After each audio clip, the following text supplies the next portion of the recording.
Don't put okay, we need Benny last minute. Let's beat him this week. 30 seconds, everybody. Thank you. Let me check these microphones here. All right, check 1, 2, check 1, 2. Check 1, 2, check 1, 2.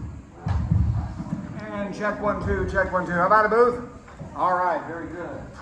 Okay, good show, guys and gals. Good show. And we're going to do this in 10, 9, 8, 7, 6, 5, 4, 3.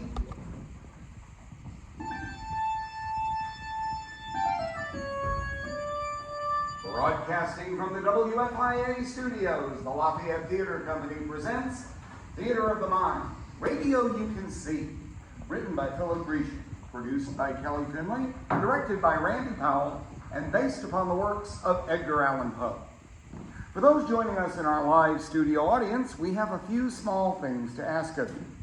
First, please turn off or silence anything you may have that may make a noise, such as a cell phone, pager, or other device. For your convenience, restrooms are located in the back lobby of the theater through the doors to your left. There will be a 10 to 15 minute intermission for station identification and local programming between the acts of tonight's performance. Should you wish, you may purchase snacks and beverages in the lobby. We'd like to take a moment at this time to acknowledge our fine sponsors. Tonight's Twisted Tales of Poe is being brought to you by the Mint Julep Boutique, LaGrange Grocery, Buddy's Comics, Archangel Tattoo, Foster Plumbing Contractors, Richie Rich Real Estate, Shane Services LLC, and the Lafayette Society for Performing Arts. You too can become a sponsor of a program like this. Simply see one of our theater associates or look in your program to find out how. Finally, we remind our studio audience that flash photography is not permitted in the studio at any time. Also, wire and other recordings of the program are not allowed. Remember, every sound you will hear in this production, from the voices and sound effects to the music, is being created live on stage by our Foley sound effects crew, our keyboardists, and our actors. We have no pre-recorded sound effects, voices, or music. None whatsoever. This is live radio, the way it is meant to be. We invite your attention to the stage, and you'll notice how dark everything will become at various places during the production. This is a radio program, my friends. You will hear more than you will see. And we also hasten to remind you, this is horror. This is the work of Edgar Allan Poe. So sit back and relax. Visualize the stories as you hear them, if you dare. In just one moment, Twisted Tales of Poe. But first, a word from our sponsor. Shop the Mint in Auburn, Alabama. Women's clothing and accessories for all ages. Stop in and see us for some scary good Halloween sales. The Mint Julep Boutique, located at Auburn Mall. And now, if you're ready, you at home, turn out your lights. Move in close to the radio dial. Here in the studio, close your eyes. Let the scenes take shape in your mind as the Lafayette Theater Company presents Twisted Tales of Poe.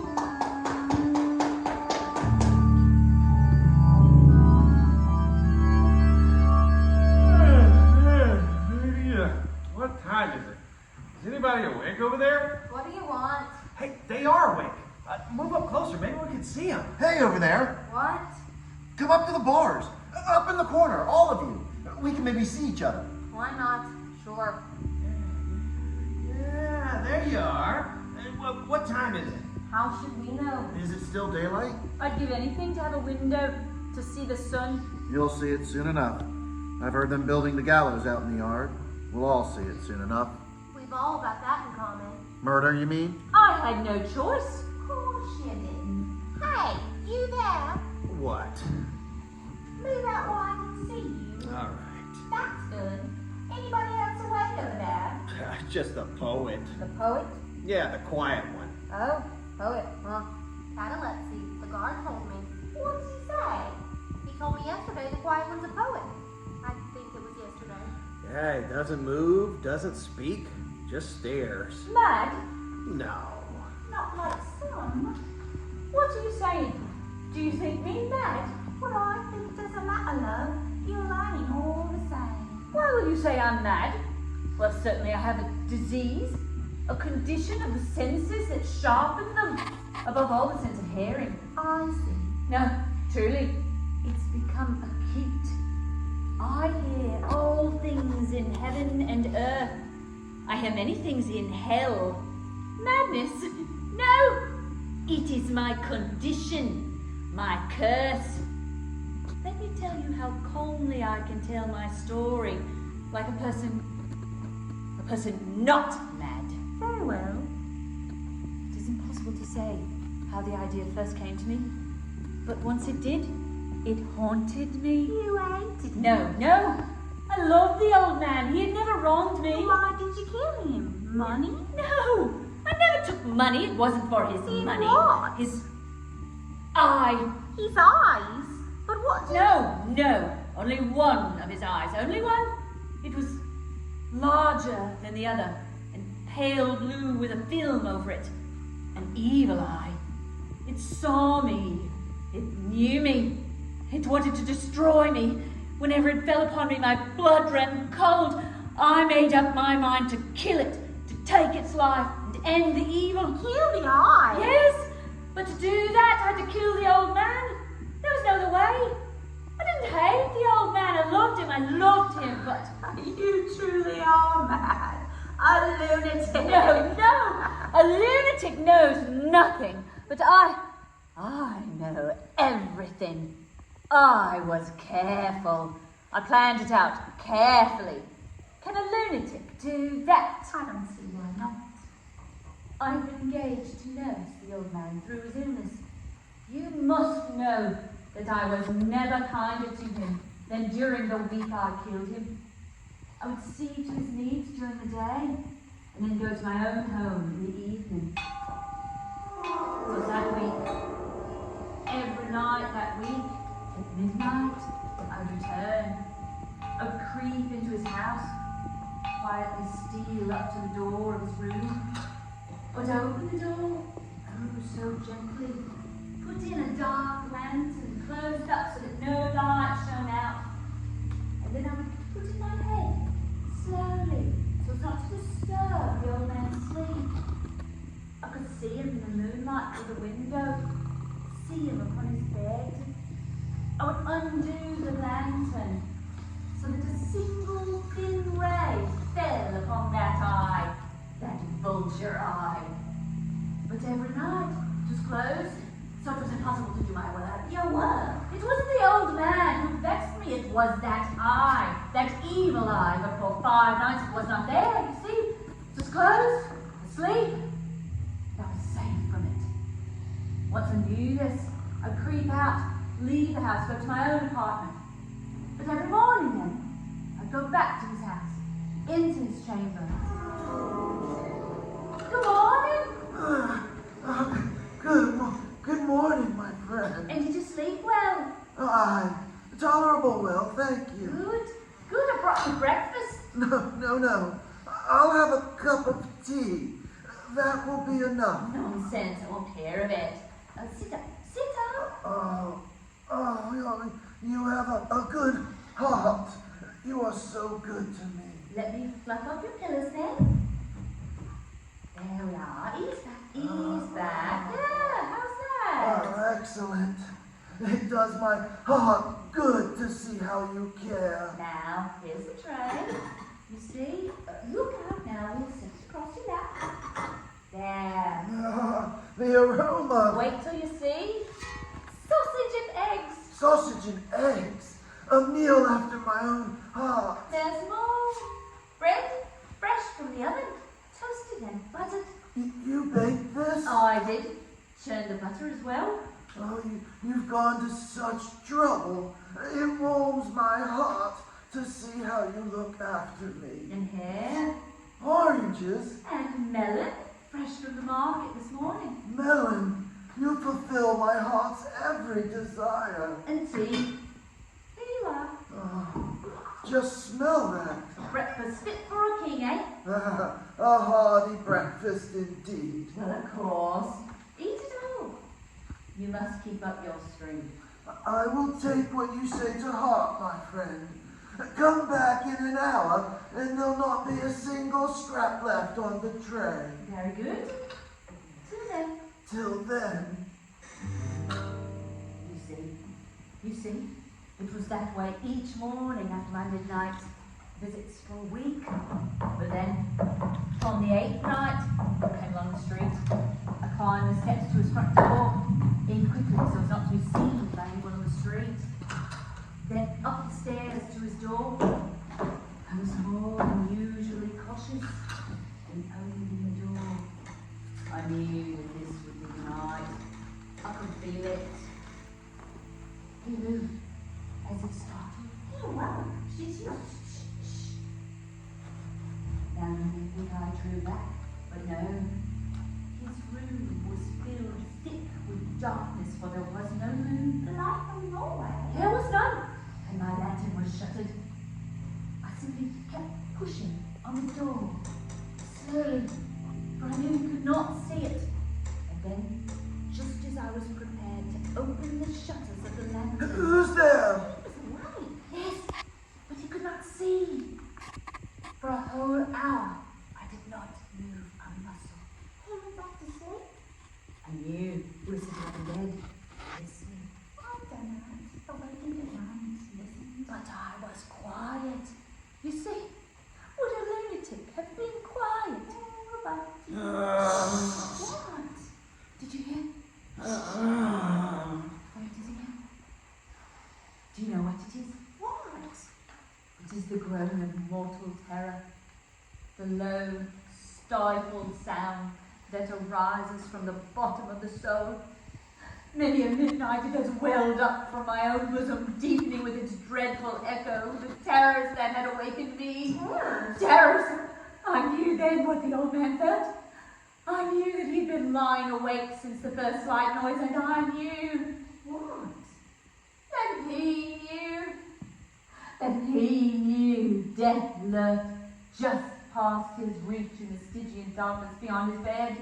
And I knew that I was to be the instrument of his death. No, no, not mad, I am not. Who's there?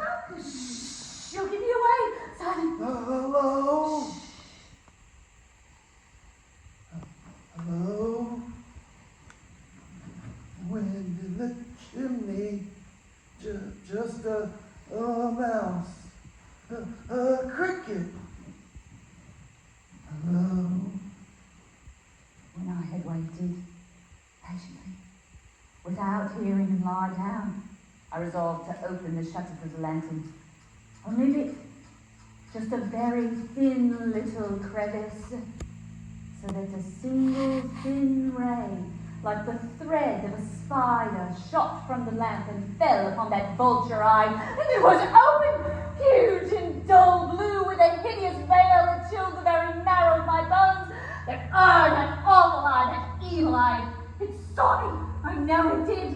And then I heard the sound. The sound. I have said that what you mistake for my madness was an acuteness of the senses. You have said that, yes. Knowing this, you must believe me when I say that there came to my ears a low, dull, quick sound, such as a watch makes when wrapped in cotton. I knew that sound. You knew it. It was the beating of the old man's heart. Here, it increased my fury. It was all I could do to keep still. I scarcely breathed. I held the lamp upon that eye, that wicked eye, that evil eye. The beating of his heart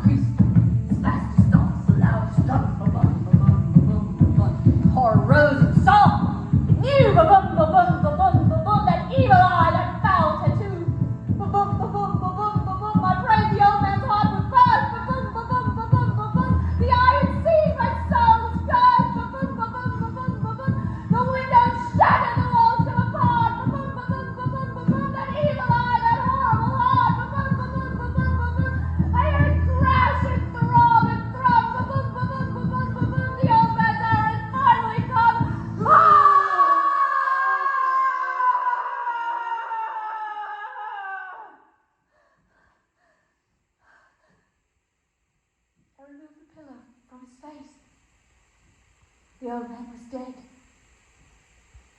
I closed his eye, pulled the lid over the evil eye, the dead evil eye. It would trouble me no more. I worked quickly, for I had planned it all carefully. Could a lunatic plan so carefully? I could not. My disease has sharpened my senses. But this is a real effect, is it not? I can see more colours in the spectrum than any other living being. I knew the scent of everyone and everything that had ever been in that old house. I could hold the length of linen in my fingers and count its threads, calculate each simple flavour in the complex taste of a wine, and even hear the tiny creatures in the walls, the rats in the attic, hear them breathe. No, I am far from mad, and I had planned well. For you see, I had brought a toolbox during the daylight hours and concealed it in a closet in the corridor. The sun was rising, and so I could not carry the old man outside the street, but I had not planned that in any case. I dragged the old man to the bar, threw him into the tub, where I dismembered him. I stripped him of skin so as to avoid getting any blood in my clothing. I spread butcher's paper on the floor and spent the next several hours engaged in dissection. Legs, arms, head, nice, neat packages. You see, I planned everything. Does that sound like something a lunatic would do? I took up the floor, the old man's chamber, near the big window, which I'd been careful to cover. But the pieces, each one carefully wrapped between the scatlings, they fitted as if the spaces had been built for them. And you see, again, more planning, more care. I neatly tucked the old man in, as I had done so many times before. And then I covered him with a counterpane of flooring, putting it all back as it had been. A replaceable so cleverly, so cunningly, that no human eye, not even his, could have detected anything, even so close to the window, where the sun shone in brightly. Then I gathered up the butcher's paper from the floor around the tub, taking care so as not to spill any of the blood. And I burned it in the fireplace, the paper and the blood incinerating and flying up the chimney and away. It was a good fire, a steady, healthy blaze. The old man would have liked it. The owl enjoyed a cozy fire. I was sorry he was not there to see it. When I had made an end to these labours, I went home And slept. deeply. And here is where I was forever, where I planned. Not something a lunatic would do. I knew that someone would miss the old man. There were those who knew I was his caretaker who would be suspicious of me. Sooner or later there'd be a report of a missing person. And who would be most logical to file that report with the police, eh? Who? Well, you. Yes, and if I didn't do that, if the one who saw the old man every day wasn't the one to report him missing, would that be very suspicious? It would. Yes. So how can you call me bad? I reported him missing. You see, everything planned. I waited one full day and reported him missing. Then I went to his house and awaited for the police. The police, correct? Yes, ma'am. I'm Inspector Talbot, and this is my associate, Officer Simpson. Ma'am. Yes, come in. Now, ma'am, you say your employer has gone missing. Yes, I'm so worried. He wasn't in his room when I came this morning. His room? Yes, in his bed. And that's where you last saw him, in his bed. Yes, he was in his bed when I left last evening. I see. He isn't strong, you know. Simply crossing the room tires him. He spends most of his time in bed. So He is ill? my employer is a man of advanced years. He health is not good. And he wasn't in his room this morning. No. And you touched nothing? In the room? Yes. No. No. When I found that he was gone, I notified your officers immediately. Would you like to see the room? Please. Of course. This way, officers. What is the nature of your employment, ma'am, if I might ask? I'm his caretaker, his nurse, his... But you don't live on the premises. No. Oh, no. Here we are. A very nice room, if I may say so. Yes, it is. These glass figures. €1. Porcelain. Very valuable. Not likely to have been burglary. Indeed not. Please, be seated. Thank you, ma'am. I'll get a chair for myself. Put it here, near the window. You've been through the house? Nothing's missing? No, nothing. And Here, you sit touched here. nothing? Oh, no. Nothing here before Collins? No, Nothing. nothing. The bed is made. Do you find that odd? Excuse me? The bed. Yes? It's been made. Well, yes. You touched nothing. No, nothing I touched. What was that? What? Didn't you hear it again? Surely you heard that. No, I heard nothing. Never mind, it's gone now. You said your master was bedridden, Well, yes. and that he was easily fatigued. You have all a note to deliver? Yes, sir. He isn't strong, you know. Simply crossing the room tires him. He spends most of his time in his bed. Well, yes, quite so. And you said he was in his bed when you last saw him. I did. I'm not sure I said. Simpson? And that's where you saw him last, in his bed. Yes, he was in his bed when I left last evening. Can't you hear that? I'm sorry. I asked if you could hear that. No. Simpson. No, sir. I was sworn So you imagine my confusion? Your confusion? Yes. The bed has been made. I did much of the tidying up. I made the bed last night, when I left. No, ma'am. He was in his bed when he left last evening. I've got it right down here in the book. Well, he was... I could have... It may mean nothing, Nothing. but the bed has been made. Yes. And when you last saw your master, he was Yes. lying. He was... I said... You didn't... I never said that. I meant to say... Perhaps it would be best if you came back some other... You must understand I am overwrought. Oh, why will you not be gone? What can I do? Can't you hear it? You're mocking me. You suspect. You know, don't you? You know you're putting me through this agony. I can bear it no longer. I'm a scream or die. Here. Under the floorboards. Here it is. I confess. It is hard. The beating of his hideous heart.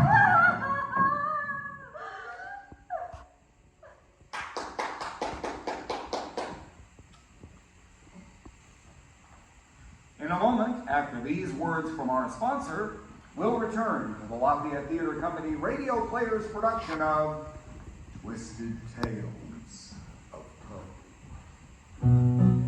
At LaGrange Grocery, making friends is our business, and it's been that way since 1906. LaGrange Grocery is a family-owned, independent beverage distributor serving the West Georgia and East Alabama area. We offer a full line of craft beer, wine, spirits, and non-alcoholic drinks, as well as all Anheuser-Busch brands. Contact LaGrange Grocery at 143 Bush Drive or call us at 706-884-7325. And now we return to Twisted Tales of Poe.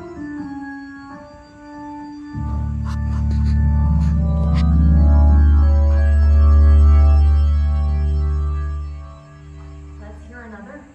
Do you have a story for us, Montresor? I am more sinned against than sinning. You didn't murder then? More correctly, I eliminated, I executed, I disposed of a pestilence, amputated a diseased portion from the body human. Your story. You must tell it. Tell your story. The 1,000 injuries of Fortunato I had borne as best I could. But when he ventured upon insult, I vowed revenge. Revenge? Revenge that could not be traced back to me. A wrong is not avenged when retribution overtakes its avenger. What insult did he visit upon you? I prefer not to discuss it. Suffice it to say that I have the family motto to uphold, neme me impune lacessit. No enemy goes unpunished. More accurately, no one attacks me with impunity. And though I vow revenge, neither by word nor deed did I give Fortunato cause to doubt my goodwill. I smiled each time I saw him, and he misunderstood my smile for one of friendship. But in truth, it was in contemplation of his destruction. Fortunato, you see, took great pride in his knowledge of wines. This was the bait. The timing of it was perfect, for it was the season of Carnival. The streets were full of costumed revelers, music and mirth, parades and pageants, the wine flowed in cataracts. One evening, during the supreme madness just dusk, I, costumed as Mephistopheles, encountered Fortunato, suitably intoxicated and dressed appropriately as a king's fool. His headdress trimmed in tiny bells. Montressor! My dear Fortunato, how remarkably well you are looking today. And you as well. Oh, you are ill? Oh, it's a small cold. A mere nothing. I can stay but a moment. I have an engagement. As do I. Yes. And where are you off to? I have received a cask of what passes for Amontillado. Montano! Well, that is what the wine merchant told me in any case. Indeed, Amontillado, huh? A cask, though? Impossible. Oh, you mustn't scold me for not consulting you. I was fearful of losing the bargain. Amontillado! Well, as I said, I have my doubts. Amontillado. And as I knew you were busy entertaining during the Carnival season, I am on my way to consult with Lucchesi about it. Lucchesi? I have heard some say that his taste is a match for your own. Nonsense, nonsense. Come, let us go. Go? Go where? To your vault. I must give my expert opinion on the Amontillado. I won't hear of it. You have an engagement, and I am sure Lucchesi... No, I have no engagement. Come. No, my friend. The wine cellar is so damp, and your cold is... My cold is nothing. And Lucchesi, he cannot distinguish Amontillado from Manzanilla. But you... A pretender to my throne!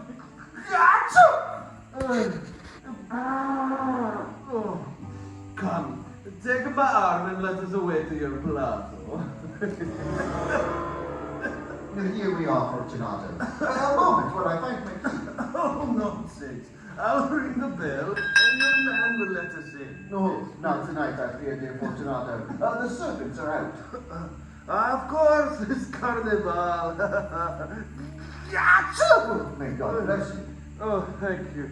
Ah, here is my key. Welcome to my home. Yes. Where is your wine, sir? First, a small glass of port to toast our friendship. Oh, I don't. Please, here. Oh, very well. To friendship. To friendship, yes.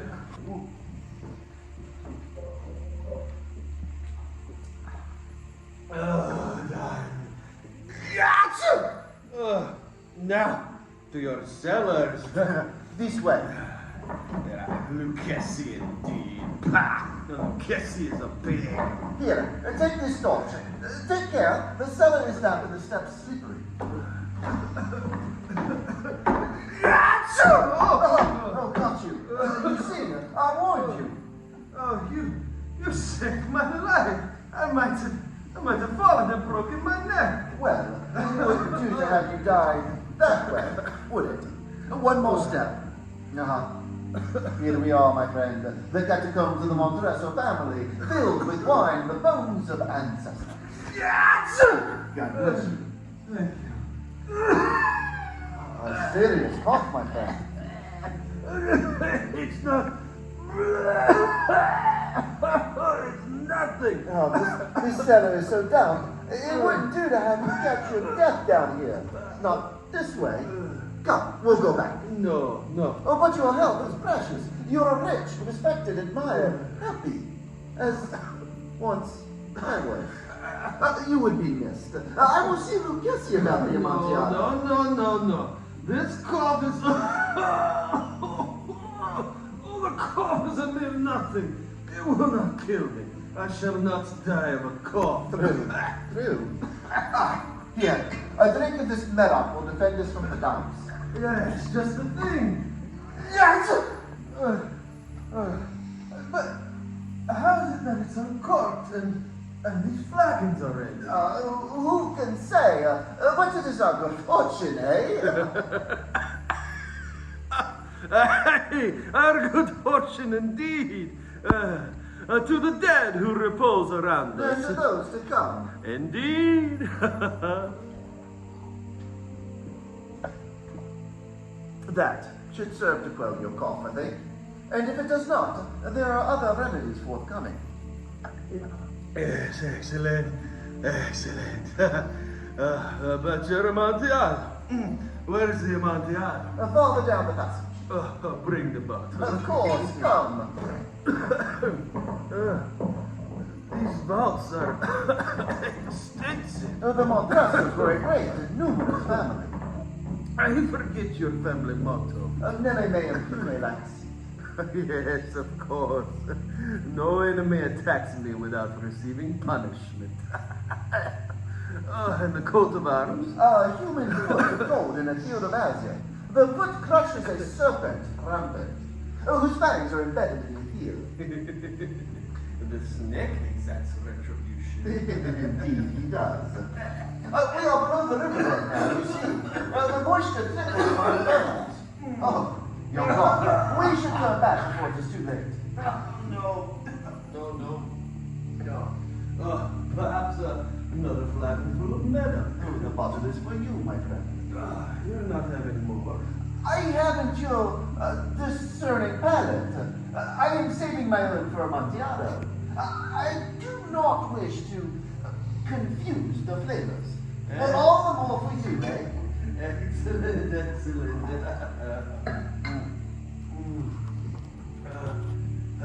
Are you of the brother? I'm sorry. Are you a mason? Yes, I am. Oh, well, give me a sign then. Of course. Here. I've been carrying it with me here beneath my cape. Trowel? Why would you carry a trowel? The working tool of a master mason.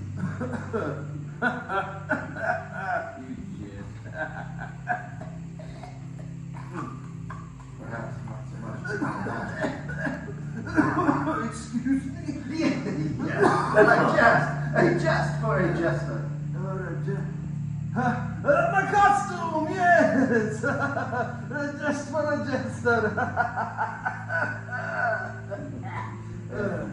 You devil! You see, you devil! Your own costume! Indeed. And a fooling for a fool. Jester, yes, the bell's the fool! The fool. Shall we move along then? Yes. To the Amontillado. No, Your Honor, my balance is uncertain, and these damp floors Yes, are... certainly. Oh, jest for the jester, and fool for the fool. Then down these steps. Oh, careful now. Oh, careful. We mustn't wake the dead. The dead will not wake, and we are deep enough that the living would never hear. Never hear. Oh, my torch burns low. There isn't much oxygen down here, you see, and the air is foul. Oh, most foul. most foul. Oh, the Amontillado. Just in here, into this small vault. Are you hidden it? Hidden it where? Well, of course. Amontillado, after all. We shall see. We shall see. We'll kiss it. Bah! Careful with the bones. Boom, boom, I'll boom. The Amontillado. Where? Here, in this small recess. Step through the hole in the masonry. It is not very deep. You won't have to go far. Step up and over. That's right. Watch your head going in. Up and over. What's my head?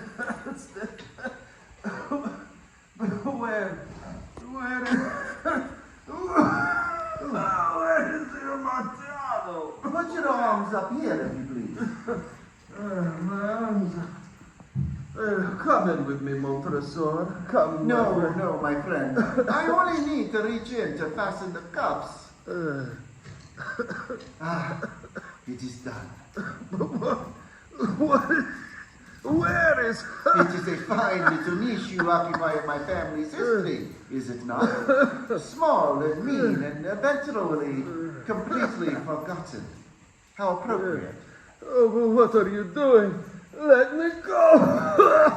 This dampness is no good at all for your cough. Well, I must go. Are you coming? No? Oh, very well then. Allow me then to see to your privacy. But what are you? See here, beneath this pile of my ancestors' bones, we find mortar and building stones. They should fit nicely in this opening between us. Now, where did I put my secret sign? Here it is. The mason's trowel. To work then. I truly do have an appointment later tonight. Amontillado! Oh, yes, the Amontillado. Do you see the casting there with you? No, I don't know. I don't see it. Well then, I suspect that it does not exist after all. I believe, my friend, that your intoxication will be cured quickly. Fear will do that. The cough will die with its master, I think. Fear not, Fortunato. These are new drains and very strong. I've threaded them through iron staples driven into the solid granite wall behind you. Can you see? You will have occasion to admire the craftsmanship of that, I believe. It took me some little time. I don't understand And why. the iron cuffs closed with new padlocks. Oh, let me out. Let me go. No, I'm afraid not, my friend. It has taken too much planning to get you there. Oh, Montresor, please. I've always been your You friend. have never been my friend, and you have wounded me more times than I may count. But whatever I have said or done, oh, sin is so minor that I can't. There will be time, Fortunato, to contemplate how willingly you have followed me here, to consider the role you have played, eagerly played, in your own death. Finished then? As luck would have it, so am I. You see, a wall of stone and mortar to seal your vault, and your fate. I could do better with more time, but it will suffice. Only one more stone to fit into place. Look once more, Fortunato, before the window is closed for good. It is a very excellent joke indeed. We will have many rich laugh over this at the Palazzo, won't we, my friend? I will, in any case, yes. Yes, we will speak often of this at the Palazzo and laugh over our wine. Or Amontillado. Yes, Amontillado. Oh, but it is late, and there will be awaiting me at the Palazzo. Lady Fortunato and the rest, and you're, well, I forgot that you have it. She's no longer with I must go now. Yes, you must Oh, allow me to put in this stone then. oh, for the love of God, not a sword! Yes, for the love of God. Finished. Oh, what's this? Fortunato's cabinet of bells. He has left it behind. I'll leave it at Carnival. No doubt another fool can put it to use. Oh, look at the time. Fortunato, will you come with me? No? Very well then. Farewell, my friend. Watch for snakes. Never made you like a seat.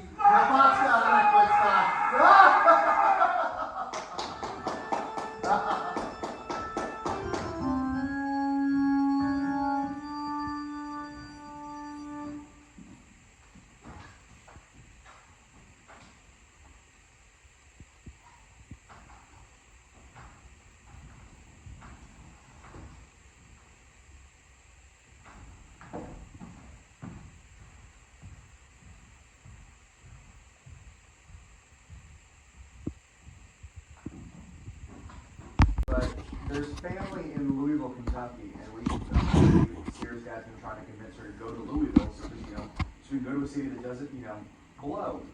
And she apparently threw a fit tonight when they threw that idea out. And yeah, the grandmother in her 80s threw a fit. And absolutely not. I'm not going there. It's Thanksgiving. I'm staying here in your double wide where you're inviting 4 other families to come in, where none of them have room to sit in there in the same room, much less the entire trailer.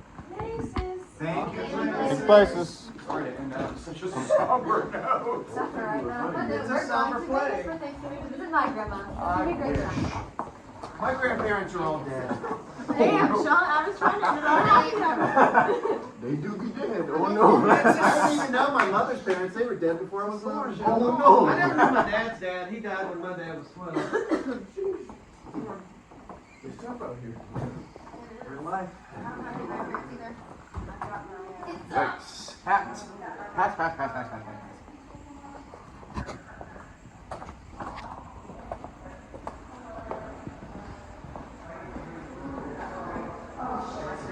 Mommy, that right?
Never do a party here in this house again. What was in that blue district? I don't know. I woke up and I don't know. Tell whoever was in charge of the word deserve that. I didn't know she had a trial table. There's too much oregano, isn't it? There's too much oregano.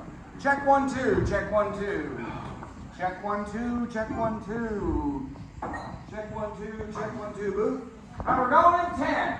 Thank you. 9, 8, 7, 6, 5, 4, 3.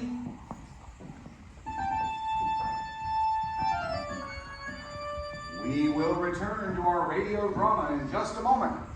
But first, a word from our sponsor.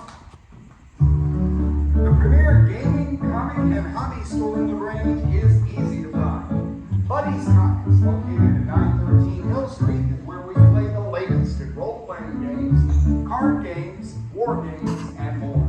You'll also find a complete line of comics to fit every taste, and what we don't have, we can get. Give Buddy's Comics a try today. And now we return to Twisted Tales of Poe.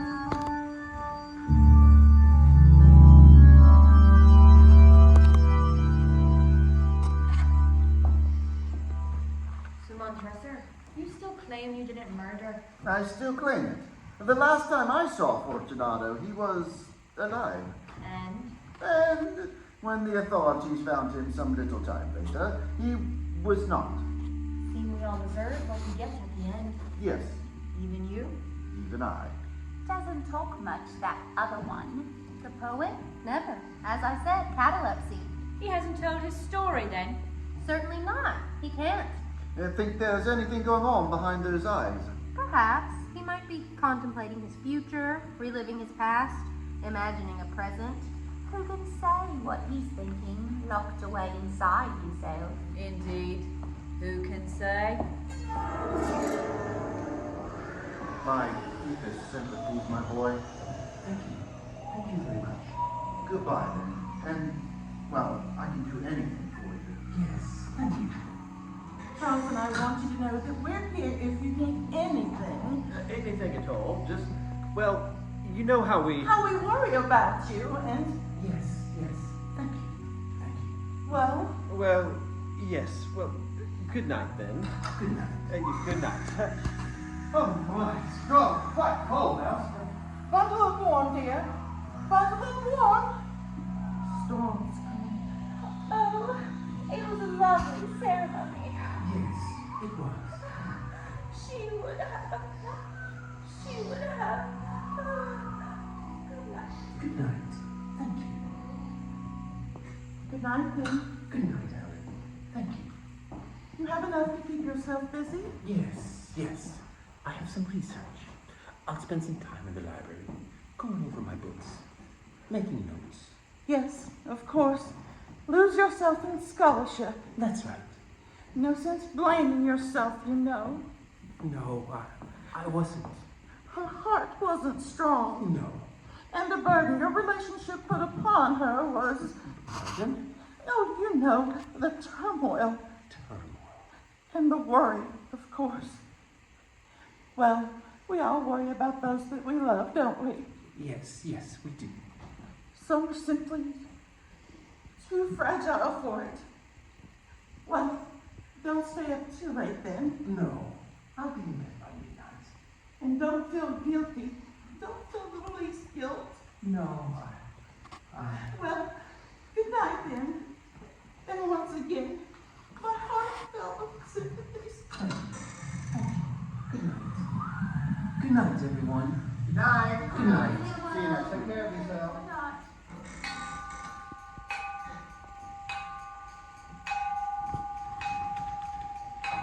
Once, upon a midnight dream, while I pondered, weak and weak, over many a quaint and curious volume of forgotten lore, while I nodded, hearing nothing, suddenly there came a tap, as if someone gently rapping at my chamber door. 'Tis the visitor, I muttered, tapping at my chamber door. Only this, and nothing more. Distinctly I remember. It was in the bleak December, when each separate dying ember brought its ghost upon the floor. Eagerly I wished the morrow. Vainly I had sought to borrow from my books surcease of sorrow. Sorrow for the lost Lenore, for the rare praying maiden in the angel's name Lenore. Nameless here forevermore. And the silken, sad, uncertain rustling of each purple curtain filled me with fantastic terrors never felt before. So that now, to still the beating of my heart, I stood repeating, 'tis some visitor entreating entrance at my chamber door. Some late visitor entreating entrance at my chamber door.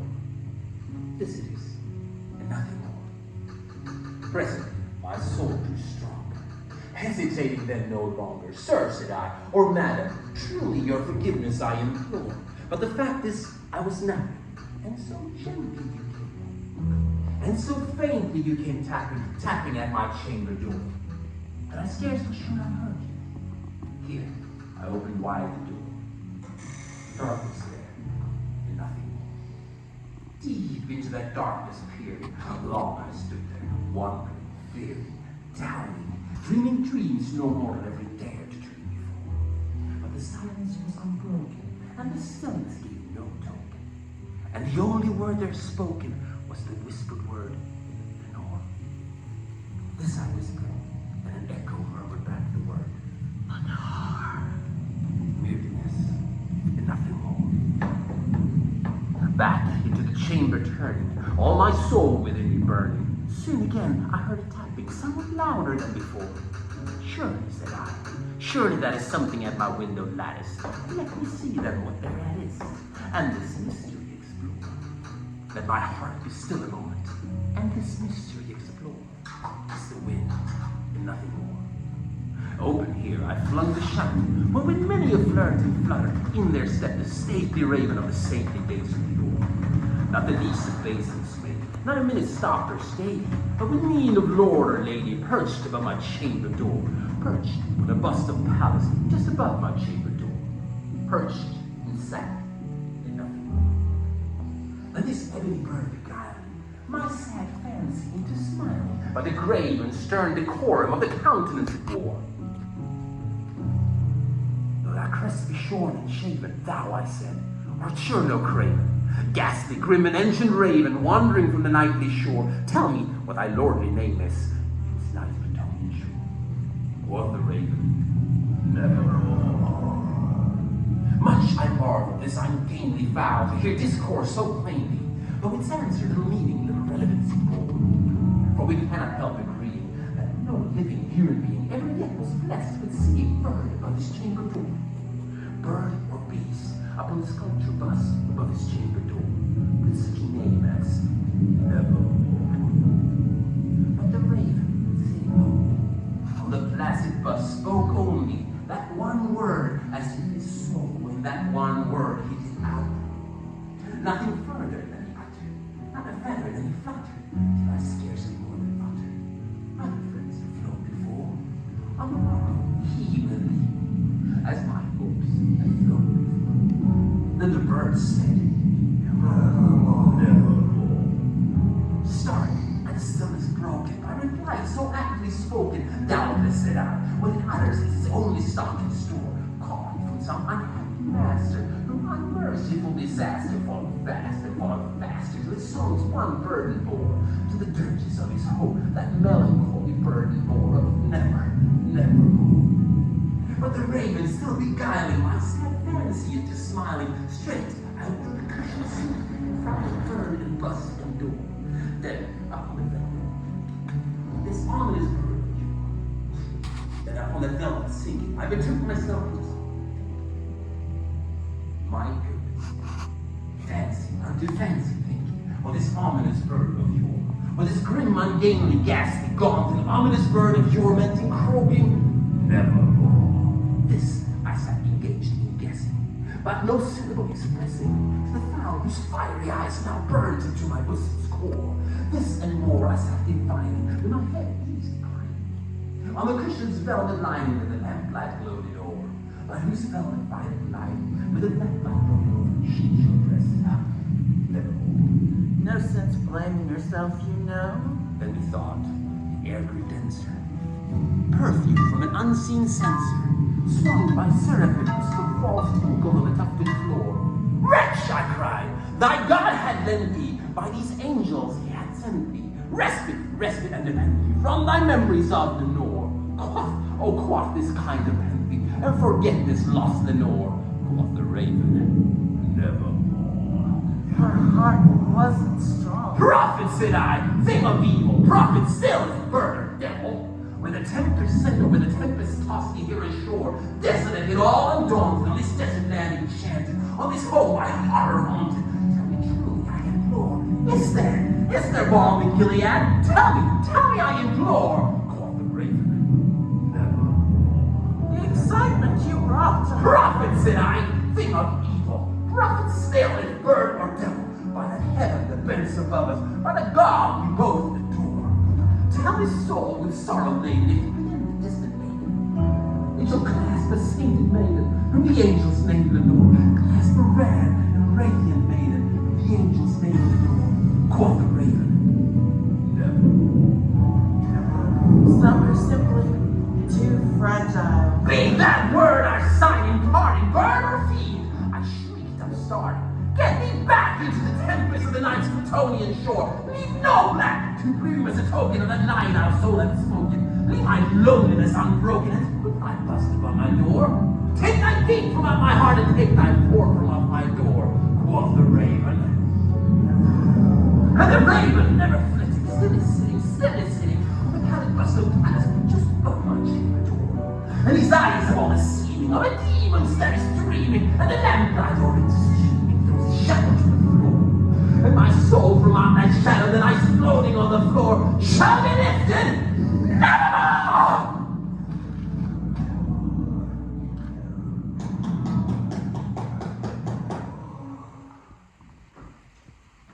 In a moment, after these words from our sponsor, we will return to the Lafayette Theater Company Radio Players production of Twisted Tales of Poe. Your complete home for all tattoo needs is Archangel Tattoo in Columbus. At Archangel Tattoo, you can get custom tattoo work, cover-ups, and repairs, and all at competitive prices. The work is the best you'll find anywhere.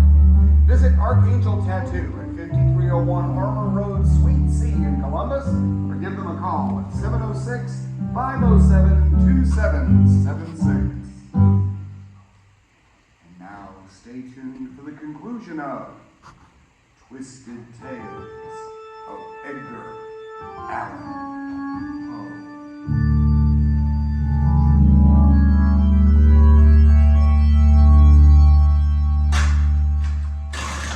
Comes another one. Get in there! Be quick about it. All right. Let go of the arm, would you? Welcome, gentle pilgrim. Welcome to Leverett Street Jail. Death warrant division. Well, thank you for the warm greeting. What are you in for? Kill the cat. I don't hang you for that. Oh, they'll hang me for it, lass. Must be quite a story. It is. Tell it then. Very well. It starts with the cat.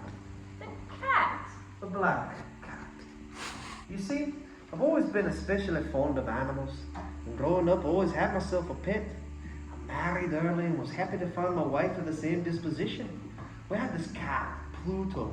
Oh, he's large and beautiful, all black. The devil in disguise. Hey, so my wife said, no, without humor. Pluto followed me wherever I went around the house. But I began to drink. And this changed my character. Your wife remained with you? As she did. I cannot say why, though. For I could become dangerously violent.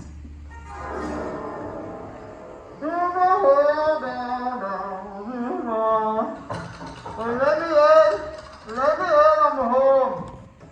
Give me hold down. I'm home. Hold down, down.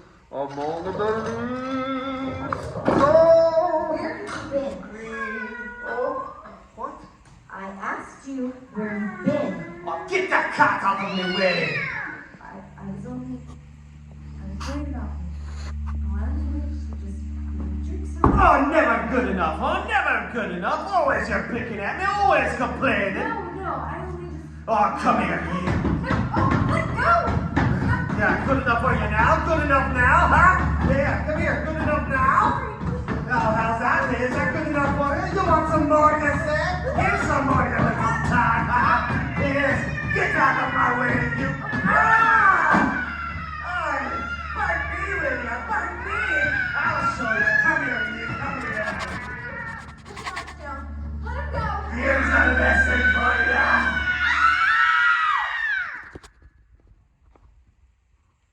What did you do? Took a penknife from the waistcoat pocket, grasped the poor beast by the throat, and deliberately cut one of its eyes from the socket. You killed it? No, I dropped the poor creature and it ran, yowling, trailing, blood everywhere as it went. You felt no shame. Yes, I did. And I blame that creature for it. Each evening thereafter, upon my return home, Pluto, slowly recovering, would flee my approach. At first I grieved over this, for he once loved me. But all too soon my grief gave way to anger and loathing. That healing wound I inflicted upon him only reminded me of my own inner wounds, self-inflicted and festering.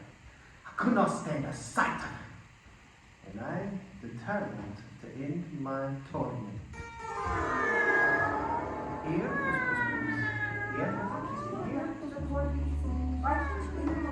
Because I do not care to. Because he runs from me and he deserves a lesson.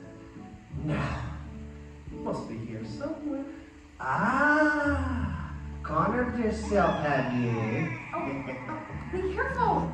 The drapery, you're... Oh, hell with your drapery. I just want the cord. There now. What are you doing? You can't... Oh, I'm just making a little news. That's me, Jack Ketch the Hangman.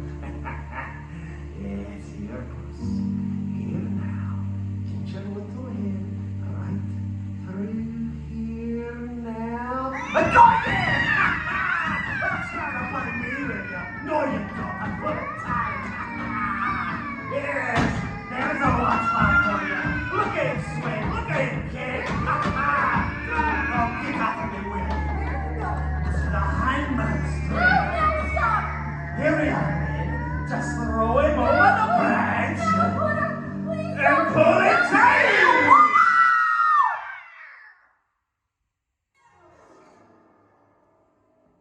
He loved me, but my soul was black with wrong, and I hated him for that love. I hung him because he had loved me, because he'd so many times forgiven me for my cruelties, and because his love and forgiveness made me feel small and mean for my sins. I celebrated that night with no drink. Came home and fell asleep with my pipe between my teeth. I was aroused from sleep by the cry of fire! Fire! Oh my God! The rituals were going place. The whole house was ablaze. My wife, she ran around through the inferno, but then she came back for me. Save me! Out of low. She was burned, though not badly. When I was unharmed, after the destruction to the house, I was complete. My entire worldly wealth was gone. And I resigned myself to despair. The next morning, I found the crowd picking through the smoldering remains. Morning. Not much left, is there? No, there isn't. This your place? It is. Was. Tell me about that wall. Oh, over there. You can't see it from here. Too many people in the way. Never seen anything like it though. But what do you mean? Go. Go look. Wow. Oh, very goodness. Excuse me. Excuse me. May I come through, please? Excuse me. May I please get through? Excuse me. Please. Let me see. Let me through. Get out of my way. This is my house. Your house, you say? Yes. How do you explain this then? I don't know what you're talking about. What's everyone looking at over there? I can't see. Move aside, everyone. Move aside. Here's the owner of the thing. Let him through. Let him through. Almost there. You, move. There it is, sir.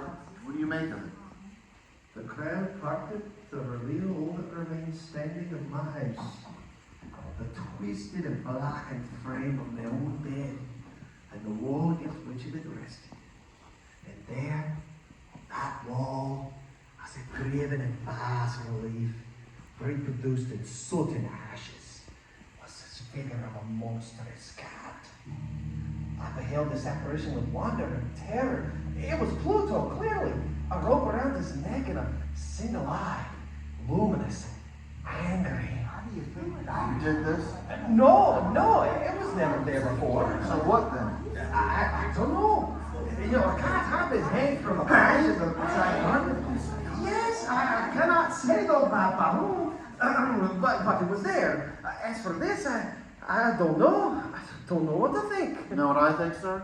I think this fire was sparked by Satan's own furnace. I think Satan himself painted it. I think it's a warning. A warning? Yes, sir. A warning that he's coming. Who? Satan! To find the person who hanged his cat. Devil, he said that. Aye, he did.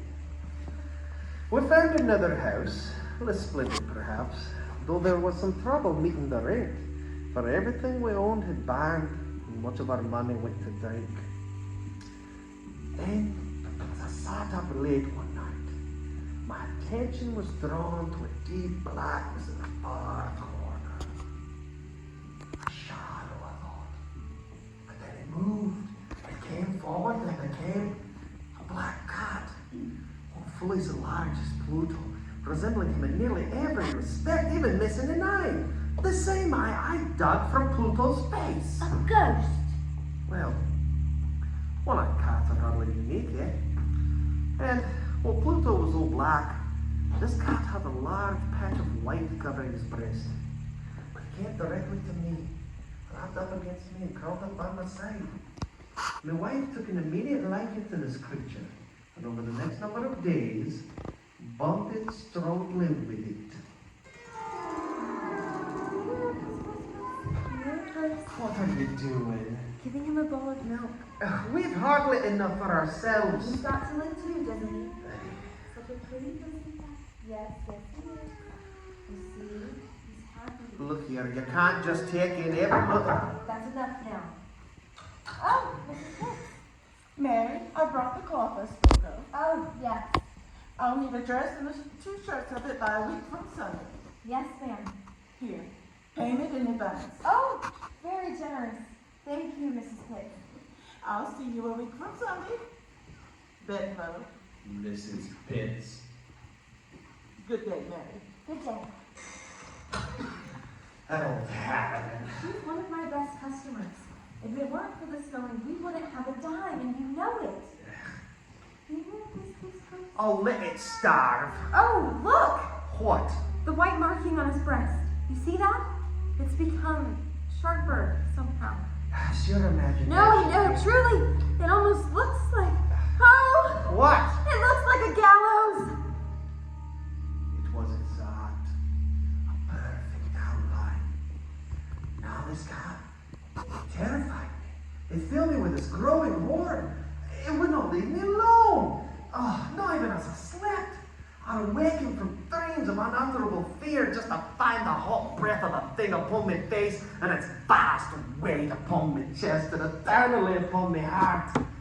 And it followed me everywhere. I had no single moment's peace. And then finally, it was my downfall. One day... Have you done chopping the wood? Yes. Take you some time. Well, this old axe needs a replacing. Haven't the money for it. I know that. Come with me this summer. We'll bring out potatoes for dinner and keep the plaster on the wall for Sunday. Oh, very well. Hey, look out there! Oh, you damn police! Have this then! No, not the axe, you can't! Well, can't I? Then you! Mary? Mary! You killed your wife? She tried to stop me. But in a blinding rage, I buried the axe in her brain. An accident. Oh, who will believe that? No, I had to get rid of the body. But I could not leave with it, for there was some danger of being seen. Bury her in the cellar floor. Better yet, there was a projection in one of the walls of the cellar, where an old fireplace had been bricked over. Only the day before we'd laid fresh plaster on the walls, but the darkness had prevented it from hardening quickly. Here then was the place to conceal her body. I grabbed my crowbar and a pint of rum, and I set to work. Come on. Come on. Good. Yeah. That won't be long now, man. You'll have a room all to yourself. You care for a drink? No. Should I have another? Yes, I think you don't mind if I do.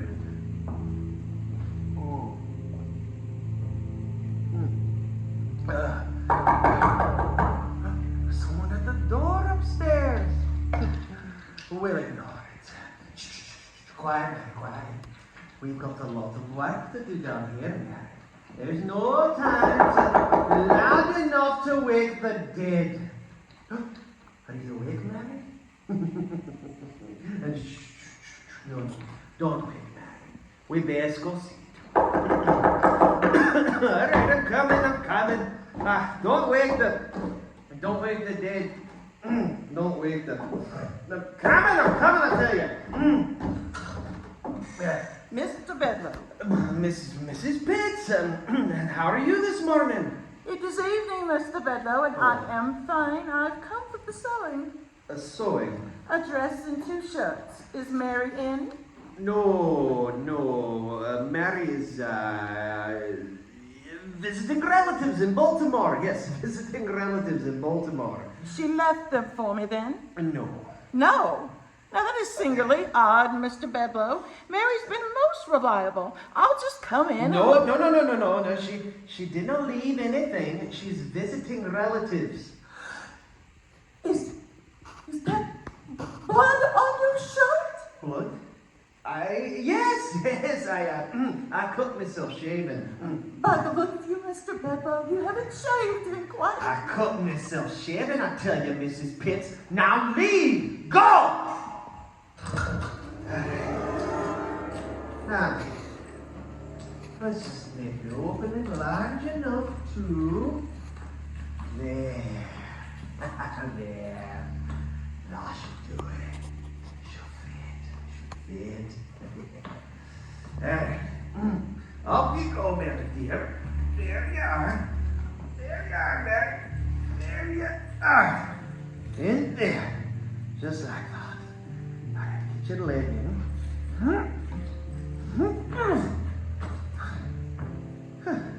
Not enough room for you to lie down, eh? Then we'll stand you up. Okay, there you are. Up like that. Easy, Mary. There now. There. Yeah, lean back, just like that. Let me look at you. Oh, move your arm. Move your arm, but... Oh! I forgot. I'll move it for you then. There we are. I must say, man, you've looked better. All right, almost done. Let's look about now. The axe. Take that with you, Mary. And we'll scoop up the bloody sand on the floor. That goes into... a piece of your skull, Mary! How careless of you to have left it up here. You take it. And while on the back of it, here's my bloody shirt. And the empty rum bottle. Now, to find the beast who calls this. Here, boss. Here. The card was nowhere to be found. So, mix the mortar, laid the bricks and covered the fresh plaster. The second and third day passed, and the black car was nowhere in sight. I decided it had fled the premises, and I was happy to be rid of it. The guilt of my dark deed disturbed me but little. And as the days passed, I knew that in the cellar, the plaster was hardening and hiding the transgressions forever. And then, on the 4th day, Mr. Augustus Bedlow?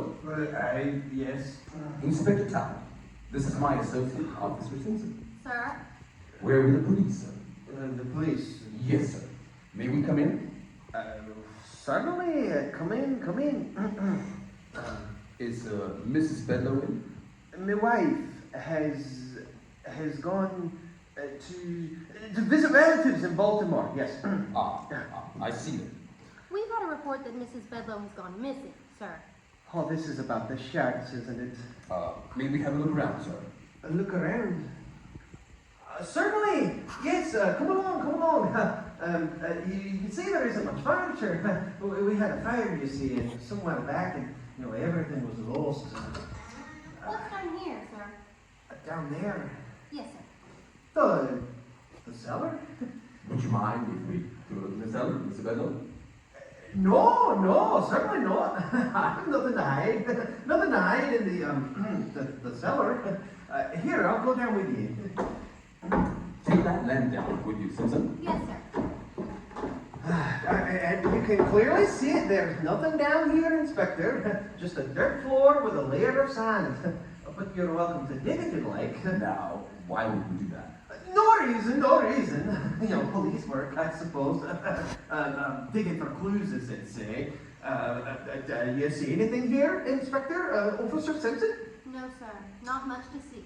Of course not! And I'm happy then to have allayed your suspicions. So I wish you both a very good day, officers. Yes, a very good day and a very good life then, a life of good fortune, a life built on a solid foundation, I dare say a foundation as solid as the one upon which this house is built. Here, Officer Simpson, give me your nightstick. Oh, no, sir. I don't think... Nonsense, I'll give it back. Now, here you are then. Observe the strength of these walls. Solid, you see. Oh, solid as a rock. What is that? It's not real.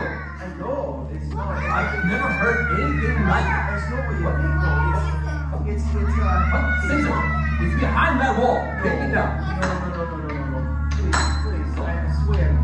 It could be a sign. Oh, my God!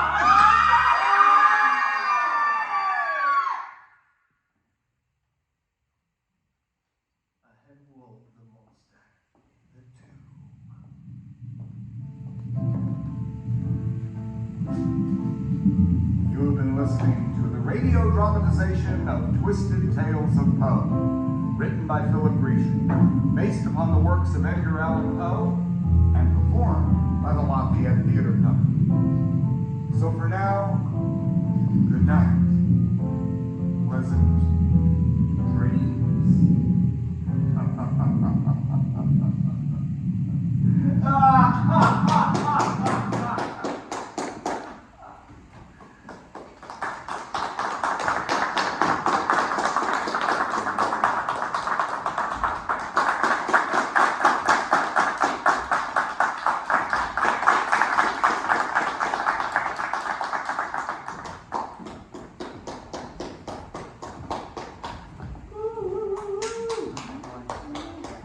I'm going to add in applause.